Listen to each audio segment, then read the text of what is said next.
ಇದುವರೆಗೂ ಉದ್ಘಾಟಕರ ನುಡಿಗಳನ್ನು ಆಲಿಸಿದ್ದೀರಲ್ಲವೇ?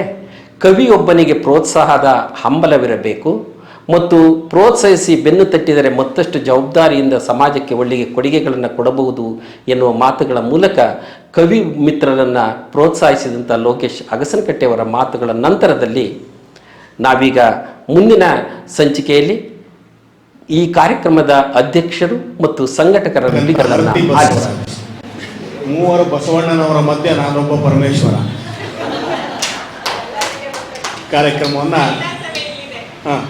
ಕಾರ್ಯಕ್ರಮವನ್ನು ಇಲ್ಲಿ ಸಂಘಟಿಸಿದ್ದೇವೆ.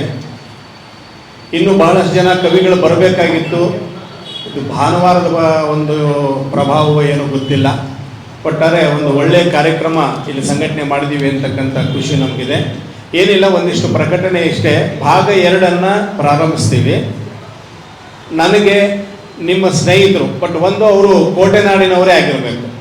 ಕವಿಗಳು ಕೋಟೆನಾಡಿನ ಕವಿಗಳೇ ಆಗಿರಬೇಕು.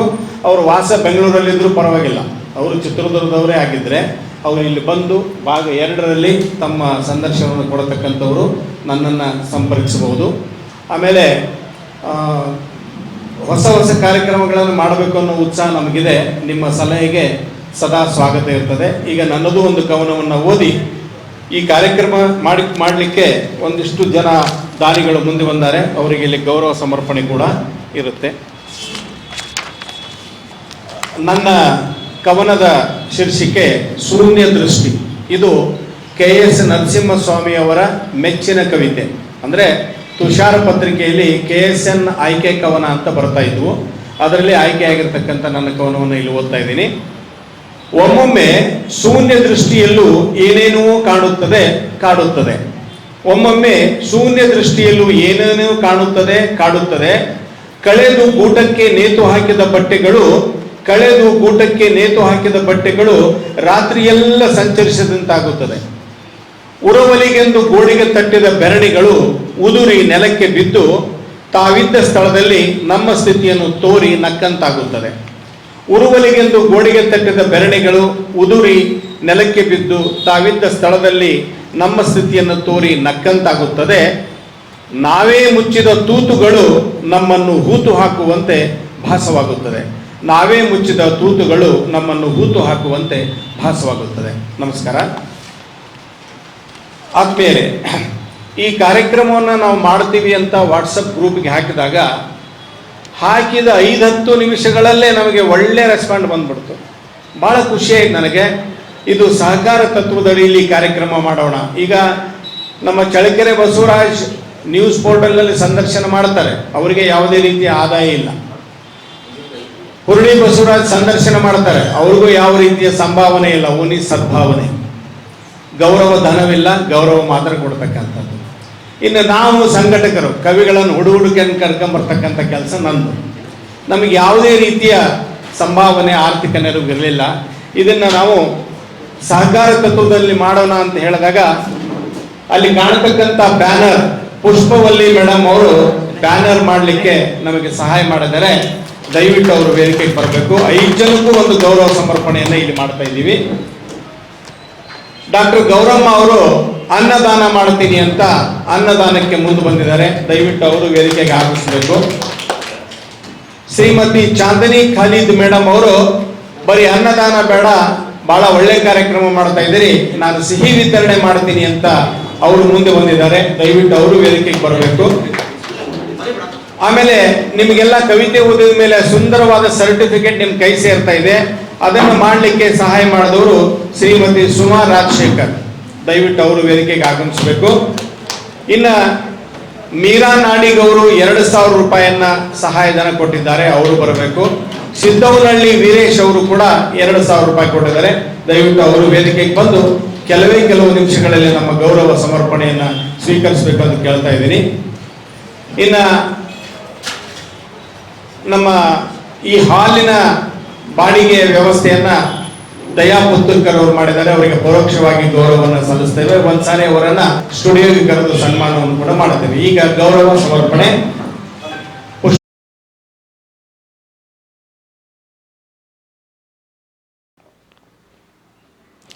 ಆತ್ಮೀಯರೇ, ಸಂಘಟಕರಾದಂಥ ಹಾಸ್ಯ ಸಾಹಿತಿ ಪರಮೇಶ್ವರಪ್ಪ ಕುದುರೆಯವರ ಮಾತುಗಳನ್ನು ಕೇಳಿದ್ವಲ್ವಾ? ಆತ್ಮೀಯರೇ, ಇಂದಿನ ಸಂಚಿಕೆಯಲ್ಲಿ ಉದ್ಘಾಟನಾ ನುಡಿಗಳನ್ನು ಆಲಿಸಿದ್ದೀರಿ. ಈಗ ಈ ಕವಿಮಿಲನ 2025 ಅಧ್ಯಕ್ಷತೆಯನ್ನು ವಹಿಸಿದಂತಹ ಚಿತ್ರದುರ್ಗ ಜಿಲ್ಲೆಯ ಹೆಸರಾಂತ ಸಾಹಿತಿಯಾದಂಥ ತಿಪ್ಪಣ್ಣ ಮದಿಕುಂಟೆಯವರು ಅಧ್ಯಕ್ಷತೆಯನ್ನು ವಹಿಸಿದರು. ಅಧ್ಯಕ್ಷತೆಯ ನುಡಿಗಳನ್ನು ಅವರ ಮಾತುಗಳಲ್ಲಿ ಈಗ ಆಲಿಸೋಣ. ಶಬ್ದ ಋಗ್ವೇದದ ಕಾಲದಲ್ಲೇ ಪ್ರಚಾರದಲ್ಲಿತ್ತು ಅನ್ನುವಂಥದ್ದನ್ನು ನಾವು ಕೇಳ್ತೀವಿ. ಅಷ್ಟೊಂದು ಪ್ರಾಚೀನತೆ ಈ ಕವಿ ಮತ್ತು ಕಾವ್ಯಕ್ಕಿದೆ. ಅಂಥವರಲ್ಲಿ ನೀವು ಒಬ್ಬರಾಗಿದ್ದೀರಿ. ಬರೆದವರೆಲ್ಲ ಚೆನ್ನಾಗಿ ಬರೆದಿದ್ದೀರಿ. ನಿಮ್ಮ ರಚನೆಗಳನ್ನು ನಾನು ಪ್ರೀತಿಯಿಂದ ಕೇಳಿದ್ದೇನೆ. ಆದರೆ ಅದನ್ನು ಕೇಳಿದ ಮೇಲೆ ನನ್ನ ಪ್ರಾಮಾಣಿಕವಾದ ಅಭಿಪ್ರಾಯ ಏನು ಅಂದರೆ, ಇದಕ್ಕಿಂತ ಚಂದ ಬರೆಯೋ ಶಕ್ತಿ ನಿಮಗಿದೆ. ಆ ಪ್ರಯೋಗನ ನೀವು ಮಾಡಬೇಕಷ್ಟೆ. ನಿಮ್ಮ ಇದಕ್ಕಿಂತ ಚಂದ ಇರುವಂಥ ಇನ್ನೊಂದು 10 ಬರವಣಿಗೆಗಳನ್ನು ಆದಮೇಲೆ ನೀವೊಂದು ಸಾರಿ ನಿಮ್ಮ ಹಿನ್ನಡೆ ಎಲ್ಲ ಸಿಂಹಾವಲೋಕನ ಮಾಡಿದರೆ ಖಂಡಿತ ನೀವು ಶ್ರೇಷ್ಠವಾದಂಥ ಕವಿಗಳೇ ಆಗಿಬಿಡ್ತೀರಿ. ಅದು ಜಗತ್ತು ಒಪ್ಪುತ್ತೋ ಬಿಡುತ್ತೋ ಗೊತ್ತಿಲ್ಲ. ಅಂಥದ್ದೊಂದು ಸಂಕಲನ ಬಂದರೆ ನಿಮ್ಮ ಕಾವ್ಯದ ವಿಮರ್ಶೆ, ಅದನ್ನು ತೂಕ ಮಾಡುವಂಥ ಕೆಲಸ ಈಗಲ್ಲ ಆಗೋದು. ಇನ್ನೊಂದು 50 ವರ್ಷ ಆದಮೇಲೆ, 75 ವರ್ಷ, 100 ವರ್ಷ, 200 ವರ್ಷ ಆದಮೇಲೆ ನಿಮ್ಮ ರಚನೆಗಳು ಅದು ಮೌಲ್ಯಕ್ಕೆ ಖಂಡಿತ ಬರ್ತದೆ. ಮೌಲ್ಯಮಾಪನಕ್ಕೆ ಯಾವುದೂ ಕೂಡ ಕಡಿಮೆ ಅಲ್ಲ. ನನಗೆ ಇವತ್ತು ಅತ್ಯಂತ ಸರಳ ಸಾಧಾರಣ ಅನಿಸಿದ್ದು ಕೂಡ ಅವತ್ತೊಂದು ಮಹತ್ವದ ಕೃತಿ ಇದು ಅಂತ ಅನಿಸುವಂಥ ದಿನಗಳು ಖಂಡಿತ ಬರ್ತವೆ. ಆ ಕೃತಿಗೋಸ್ಕರ ನಾವು ಕಾಯಬೇಕು. ಸಮಾಧಾನ ಇಟ್ಕೊಂಡು ಅದನ್ನು ಬರವಣಿಗೆಯನ್ನು ಮುಂದುವರಿಸ್ಬೇಕಷ್ಟೆ. ಯಾರು ಒಪ್ತಾರೋ ಬಿಡ್ತಾರೋ ಅದು ಗೊತ್ತಿಲ್ಲ. ಮೌಲ್ಯಮಾಪನ ಮಾಡೋ ಸಂದರ್ಭ ಇದಲ್ಲ. ಇದು ಕೇವಲ ನಿಮ್ಮನ್ನು ಪ್ರೋತ್ಸಾಹ ಮಾಡುವಂತಹ ಸಂದರ್ಭ ಇದು. ಈ ಪ್ರೋತ್ಸಾಹ ಇಲ್ಲಿದ್ದರೆ ಈ ಬಹಳಷ್ಟು ಜನ ಕವಿಗಳು ಅಥವಾ ಕಥೆಗಾರರು ಮುಂದೆ ಬರ್ತಿರ್ಲಿಲ್ಲ ಅನ್ನುವಂಥ ಮಾತನ್ನು ಈಗ ಸ್ವಲ್ಪ ಹೊತ್ತಿನ ಮುಂಚೆ ಅರಸನಕಟ್ಟೆಯವರು ಹೇಳಿದ್ದಾರೆ. ಹಾಗಾಗಿ ನೀವೆಲ್ಲರೂ ಕೂಡ ಸಾಮರ್ಥ್ಯ ಇರುವಂಥವ್ರು. ನೀವು ಆ ಪ್ರಯತ್ನವನ್ನು ಮಾಡಬೇಕು. ನೀವೆಲ್ಲ ಸಾಧಾರಣ ಅಂತ ಅಂದ್ಕೊಳ್ಳೋದೇ ಬೇಡ. ಕುಮಾರವ್ಯಾಸನನ್ನು ಬಹಳ ಪ್ರೀತಿಯಿಂದ ನೀವೆಲ್ಲ ಓದ್ಕೊಂಡಿರ್ತೀರಿ. ಉದ್ಯೋಗ ಪರ್ವದ ಒಂದು 4 ಸಾಲು ನನಗೆ ಜ್ಞಾಪಕ ಬರ್ತದೆ. ಒಬ್ಬನಹನೈ ಶೂರ 100ರೊಳ್, ಒಬ್ಬನಹನೈ ಪಂಡಿತನು 1000ಕ್ಕೆ, ಒಬ್ಬನಹನೈ ವಕ್ತ 100,000ಕ್ಕೆ ಲೋಕದಲ್ಲಿ ಅನ್ನುವಂಥ ಮಾತು. ಏನು ಬಂದರೂ ನಾನು ನಿಭಾಯಿಸ್ತೀನಿ ಅನ್ನುವಂಥ ಶೂರ 100ಕ್ಕೊಬ್ಬ ಇದ್ದೇ ಇರ್ತಾನೆ. ಗ್ರಂಥಗಳನ್ನು ಅಧ್ಯಯನ ಮಾಡಿ ಒಂದಷ್ಟು ವಿಷಯವನ್ನು ಸಂಗ್ರಹ ಮಾಡಿಕೊಳ್ಳುವಂಥ ಪಂಡಿತ 1000ಕ್ಕೊಬ್ಬ ಇರ್ತಾನೆ. ಆದರೆ ಜಗತ್ತಲ್ಲಿ ಗ್ರಹಿಸಿದ್ದನ್ನು ಸಂಗ್ರಹಿಸಿ ಮತ್ತೆ ಅದನ್ನು ಇನ್ನೊಬ್ಬರಿಗೆ ತಲುಪಿಸುವಂಥ ಕೆಲಸ ಮಾಡುವಂಥ ಕವಿ ಇದ್ದಾನಲ್ಲ ವಕ್ತ, ಅವನು 1,00,000ಕ್ಕೆ ಒಬ್ಬ ಅನ್ನುವಂಥ ಮಾತು. ಹಾಗಾಗಿ ನೀವೆಲ್ಲರೂ ಕೂಡ 1,00,000ಕ್ಕೊಬ್ಬರು. ಬಸವರಾಜ್ ಅವರು ಸಂಖ್ಯೆ ಕಡಿಮೆ ಇದೆ ಇವತ್ತು ಸಭೆ ಒಳಗೆ ಅಂತ ಅಂದ್ಕೊಳ್ಳೋದು ಬೇಡ. ಒಬ್ಬೊಬ್ಬರು ಕೂಡ 1,00,000 ಜನ ಪ್ರಜೆಗಳನ್ನು ಇವತ್ತು ಇಲ್ಲಿ ಪ್ರತಿನಿಧಿಸ್ತಾ ಇದ್ದೀರಿ. ನೀವು ಸಾಮಾನ್ಯ ಅಂತ ಅಂದ್ಕೊಳ್ಳೋದು ಬೇಡ. ಈ ಕಾರಣಕ್ಕೆ ನಾನು ನಿಮ್ಮ ಪಾದಕ್ಕೆ ನಮಸ್ಕಾರ ಮಾಡ್ತೀನಿ ಅಂದಿದ್ದು. ನಿಮ್ಮಲ್ಲಿ ಇರ್ತಕ್ಕಂಥ ಪ್ರತಿಭೆ ಇದೆಯಲ್ಲ, ಆ ಕಾವ್ಯವನ್ನು ಸೃಷ್ಟಿ ಮಾಡುವಂಥ ಶಕ್ತಿ ನಿಮಗಿದೆಯಲ್ಲ, ಆ ಶಕ್ತಿಗೆ ನಾನು ನಮಸ್ಕಾರ ಮಾಡ್ತೀನಿ ಅಂದಿದ್ದು. ಹಾಗಾಗಿ ನೀವು ಖಂಡಿತವಾಗಲೂ ಕೂಡ ಸಮರ್ಥರಿದ್ದೀರಿ. ಮುಂದಕ್ಕೆ ಬರಿತಾ ಹೋಗ್ರಿ. ಇಲ್ಲಿ ವಿಮರ್ಶೆ ಮಾಡೋ ಕಾಲ ಇದಲ್ಲ. ನಿಮ್ಮದರ ಬಗ್ಗೆ ವಿಮರ್ಶೆ ಮಾಡುವಂಥದ್ದಕ್ಕೆ ಇನ್ನು ತುಂಬ ಸಮಯ ಇರೋದರಿಂದ ನೀವು ಧೈರ್ಯ ಬರಿತಾ ಹೋಗ್ರಿ. ಯಾವ ಕಟ್ಟಳೆಯೂ ನಿಮಗಿಲ್ಲ. ಸರಿ ರಾತ್ರಿಯಲ್ಲಿ ಎಚ್ಚರ ಆಗ್ತದೆ.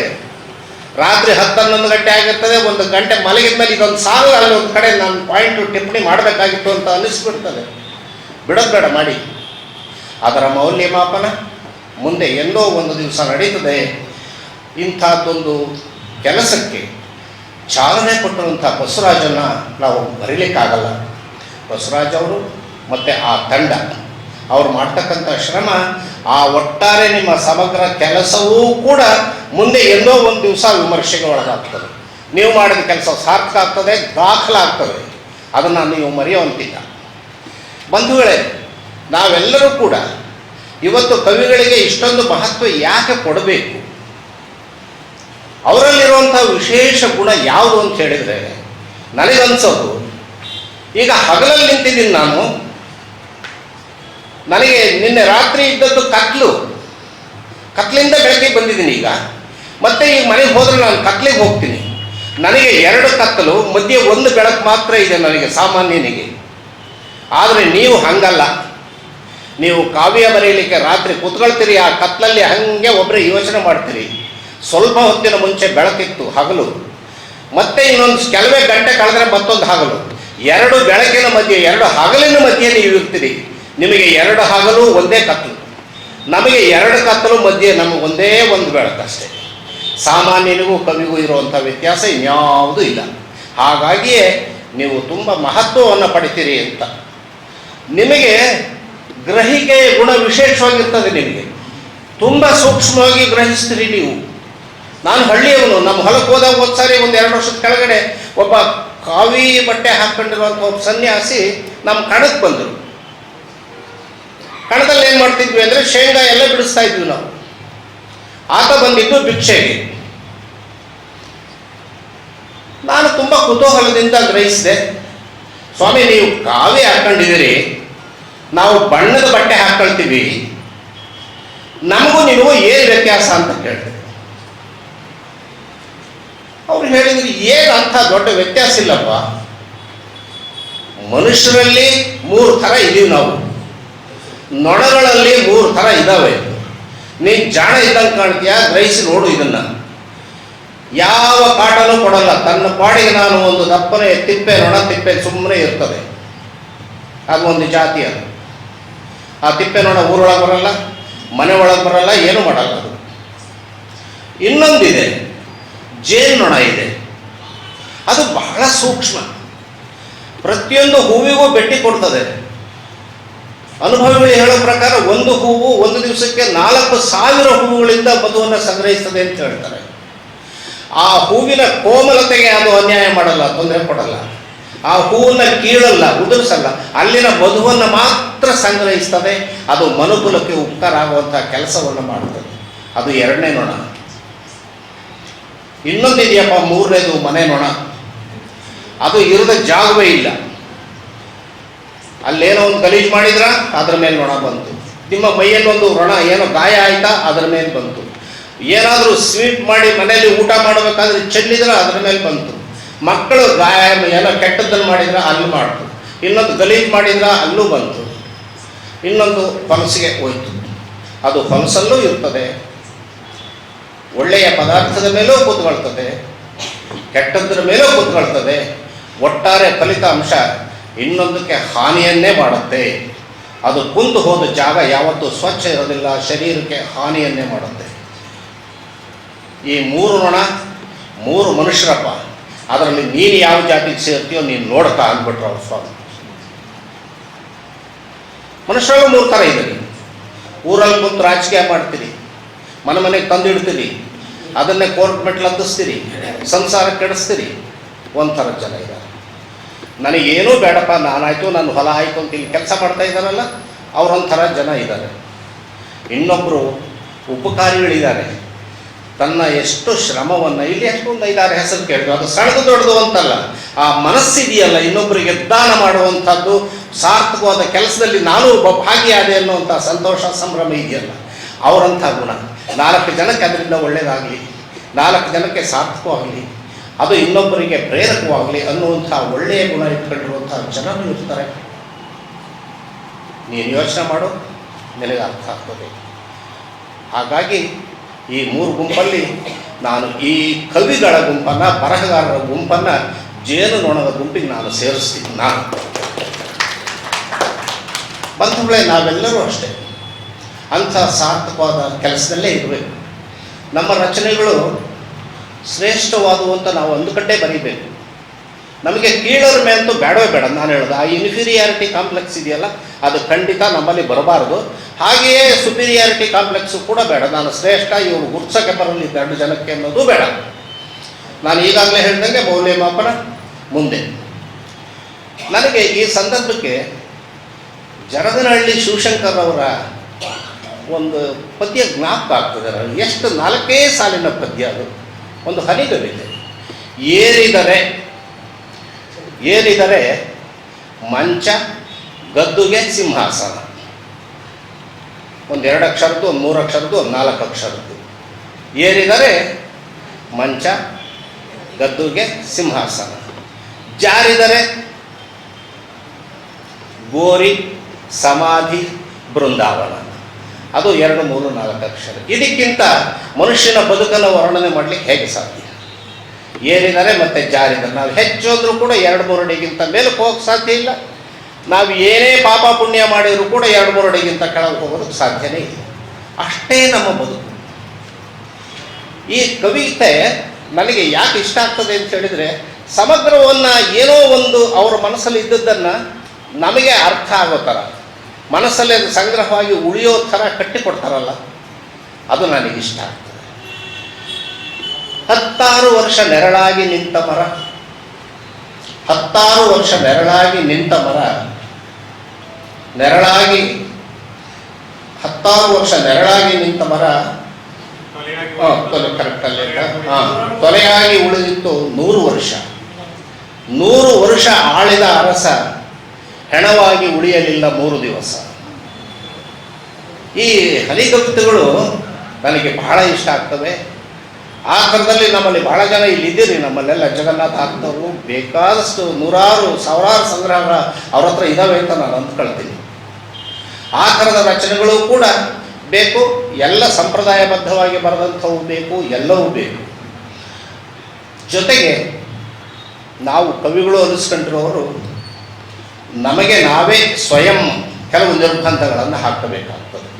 ನಮ್ಮ ಬದುಕು ಚೆನ್ನಾಗಿರಬೇಕು, ಸಾಮಾಜಿಕವಾಗಿ ನೋಡೋ ಜನ ನಮ್ಮನ್ನು ಗುರುತಿಸಿದರೆ ಗೌರವಿಸಬೇಕು ಅನ್ನುವಂಥದ್ದು, ಈ ಥರದ ನಡವಳಿಕೆಗಳು ನಮಗೆ ಬರಬೇಕು. ಆ ಥರದ ನಡವಳಿಕೆಗಳನ್ನು ನಾವು ರೂಢಿಸ್ಕೊಂಡ್ರೆ ಬಹಳ ದೊಡ್ಡವರು ನಮ್ಮ ಸಂಪರ್ಕಕ್ಕೆ ಬರ್ತಾರೆ. ಆ ಸಂಪರ್ಕದಿಂದ ನಮ್ಮ ಬದುಕನ್ನು ಹಸರು ಮಾಡ್ಕೊಳ್ಳಿಕ್ಕೆ ಬಹಳ ಸಹಾಯ ಆಗ್ತದೆ. ಬೇಂದ್ರೆಯವರು ಇಲ್ಲೊಂದು ನಾವು ಅವರಿಗೆ ಜ್ಞಾನಪೀಠ ಪ್ರಶಸ್ತಿ ಬಂದಾಗ ದಾವಣಗೆರೆಗೆ ಒಂದು ಸನ್ಮಾನ ಮಾಡಿದ್ರು. ಆ ಟೈಮಲ್ಲಿ ಅವ್ರು ಹೇಳಿದರು, ಅವ ಕೊಟ್ಟಾನ ಲಕ್ಷ್ಯ ಅವನಿಗಿಂತ ದೊಡ್ಡದು ನೀವು ಕೊಟ್ಟಿರೋ ಲಕ್ಷ್ಯ. ಆ ಲಕ್ಷ್ಯಕ್ಕೂ ಇರುವಂಥ ವ್ಯತ್ಯಾಸ, ಆ ಯಾವತ್ತನ್ನು ಜಾಸ್ತಿ ಸೇರಿಸ್ತಾರೋ ಅವ್ರಿಗೆ ಅದು ದೊಡ್ಡದಲ್ಲ. ಅವ ಕೊಟ್ಟಿರೋ ಲಕ್ಷ್ಯ ಕೊಟ್ಟ ದೊಡ್ಡದಲ್ಲ, ನೀ ಕೊಟ್ಟಿರೋ ಲಕ್ಷ್ಯ ಐತಲ್ಲೋ ಅದು ದೊಡ್ಡದು ಅಂತ. ಪ್ರತಿಯೊಂದು ಮಾತು ಕೂಡ ಅವರಿಂದ ಆಡುವಂಥದ್ದು ನಮ್ಮ ಮನಸ್ಸಲ್ಲೇ ಉಳಿಯುವಂಥ ಮಾತುಗಳನ್ನೇ ಅವರು ದೊಡ್ಡವರು ಆಡ್ತಾರೆ ಯಾವತ್ತೂ ಕೂಡ. ಬೇಂದ್ರೆಯವ್ರ ಜೊತೆಗೊಬ್ಬರನ್ನ ಕೇಳಿದ್ರಂತೆ, ಏನೋ ತಮ್ಮ ಪಕ್ಕದಾಗಿರೋ ಬಸ್ ಸ್ಟ್ಯಾಂಡ್ ದೂರನೋ ಮೇಲಿರೋ ಚಂದಮಾಮ ದೂರನೋ ನಮಗೆ ಅಂತ ಹುಬ್ಳಿ ಧಾರವಾಡದಲ್ಲಿ ಪಕ್ಕದ ಬಸ್ ಸ್ಟ್ಯಾಂಡ್ ದೂರ ಆಯಿತು, ಮೇಲಿರೋ ಚಂದ್ರ ದೂರ ಆಯಿತು. ಇದೇನು ಸ್ವಾಮಿ ಅಂತ ಕೇಳ್ತೀನಿ ನನಗೆ. ಚಂದ್ರಮಾಮ ಎಷ್ಟು ದೂರ? ಬಸ್ ಸ್ಟ್ಯಾಂಡ್ ಏನ್ರಿ 4 ಹೆಜ್ಜೆ ಹೋದ್ರೆ ನಮಗೆ ಸಿಗ್ತದೆ. ಇಲ್ಲಪ್ಪ ನನಗೆ ಯಾಕ ಹಂಗೆ ಅನ್ಸಲ್ಲ.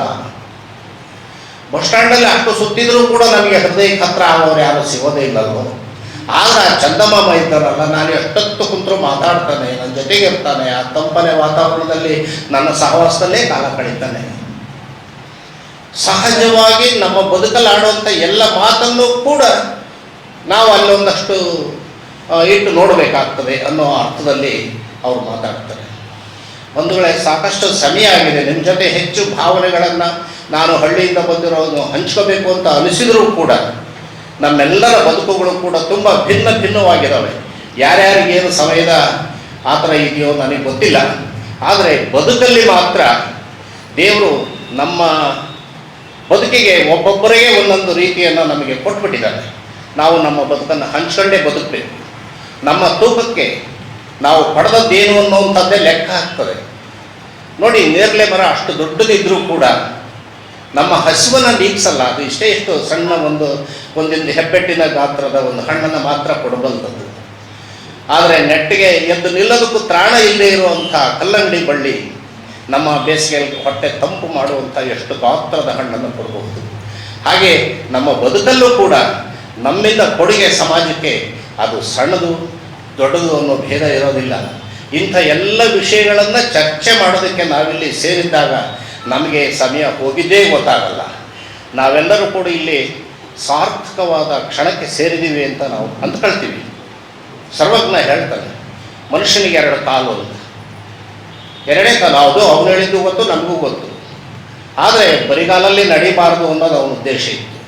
ಸ್ವತಃ ಆಜ್ಞೆ ಬರಿಗಾಲಲ್ಲಿ ನಡೀತಾ ಇದ್ದ, ಅದು ಬೇರೆ ಮಾತು. ಮನುಷ್ಯನಿಗೆ ಎರಡು ಕಾಲು. ತಮ್ಮ, ನಿನಗೆ ಎಡಗಾಲು ಬಲಗಾಲು ಇರಬಹುದು, ಆದರೆ ಕವಿ ಆ ದೃಷ್ಟಿಯಿಂದ ನೋಡಲ್ಲಪ್ಪ. ಕವಿಗೆ ಒಂದು ಬರಿಗಾಲು, ಒಂದು ಗುರಿಗಾಲು. ಉದ್ಯೋಗ ಇಲ್ಲದೆ ನಾನು ಎಲ್ಲಿ ಹೋಗ್ತೀನಿ ಅನ್ನೋದೇ ಗೊತ್ತಿಲ್ಲದೆ ಓಡಾಡೋವಂಥವನು, ತನ್ನ ಬದುಕನ್ನು ಬೇಕಾಬಿಟ್ಟು ಬಿಟ್ಟ ಒಂದು ಬರಿಗಾಲು.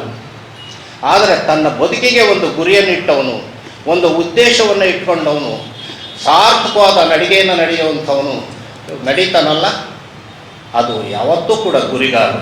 ಇವತ್ತು ನಾವೆಲ್ಲರೂ ಸೇರಿ ಒಂದು ಒಳ್ಳೆಯ ಗುರಿಯನ್ನು ಇಟ್ಕೊಂಡು ಇಲ್ಲಿ ಸೇರಿದ್ದೇವೆ, ಅದು ಸಾರ್ಥಕವಾದ್ದು ಅಂತ ನಾನು ಭಾವಿಸ್ತೇನೆ. ಯಾರು ಕೂಡ ಬರಿಗಾಲಲ್ಲಿ ಬಂದಿಲ್ಲ, ಬರಿಗಾಲಲ್ಲಿ ಹೋಗಲ್ಲ. ನಾವೆಲ್ಲರೂ ಕೂಡ ಒಂದು ಗುರಿಯನ್ನೇ ಇಟ್ಕೊಂಡೇ ಇಲ್ಲಿ ಸೇರಿದ್ದೇವೆ. ಆ ಗುರಿ ನಮ್ಮೆಲ್ಲರಿಗೂ ಕೂಡ ಇವತ್ತು ಪ್ರಯೋಜನ ಆಗಿದೆ, ಸಾರ್ಥಕ ಆಗಿದೆ ಅಂತ ನಾನಾದರೂ ಕೂಡ ಭಾವಿಸ್ತೇನೆ.